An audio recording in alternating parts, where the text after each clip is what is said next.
मैं भारतीय जनता की ओर से राष्ट्र संघ के लिए शुभकामनाओं का संदेश लाया हूं। महासभा के इस 32वें अधिवेशन के अवसर पर मैं राष्ट्र संघ में भारत की दृढ़ आस्था को पुनः व्यक्त करना चाहता हूं।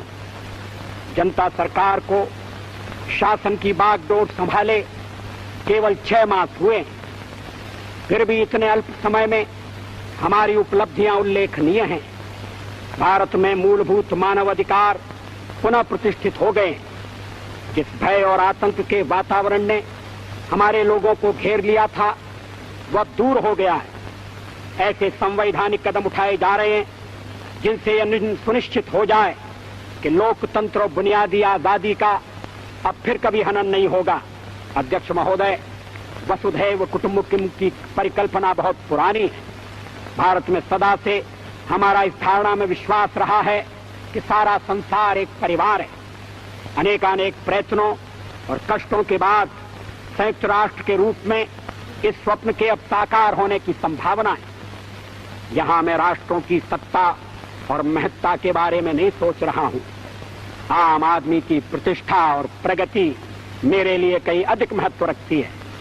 अंततः हमारी सफलताएं और असफलताएं केवल एक ही मापदंड से नापी जानी चाहिए कि क्या हम पूरे मानव समाज, वस्तुतः हर नर, नारी और बालक के लिए न्याय और गरिमा की आश्वस्ति देने में प्रयत्नशील हैं। अफ्रीका में चुनौती स्पष्ट है।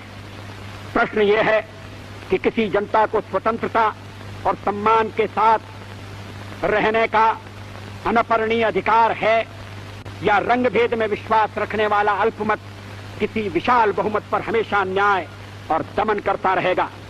निस्संदेह रंगभेद के सभी रूपों का जड़ से उन्मूलन होना चाहिए। हाल में इजराइल ने वेस्ट बैंक और गाजा में नई बस्तियां बसाकर अधिकृत क्षेत्रों में जनसंख्या परिवर्तन करने का जो प्रयत्न किया है, संयुक्त राष्ट्र को उसे पूरी तरह स्वीकार और रद्द कर देना चाहिए। यदि इन समस्याओं का संतोषजनक और शीघ्र ही समाधान नहीं होता तो इसके दुष्परिणाम इस क्षेत्र के बाहर भी फैल सकते हैं। यह अति आवश्यक है कि जिनेवा सम्मेलन का शीघ्र ही पुनः आयोजन किया जाए और उसमें पीएलओ को प्रतिनिधित्व दिया जाए। अध्यक्ष महोदय, भारत सब देशों से मैत्री चाहता है और किसी पर प्रभुत्व स्थापित करना नहीं चाहता। भारत न तो आणविक शस्त्र शक्ति है और न बनना ही चाहता है।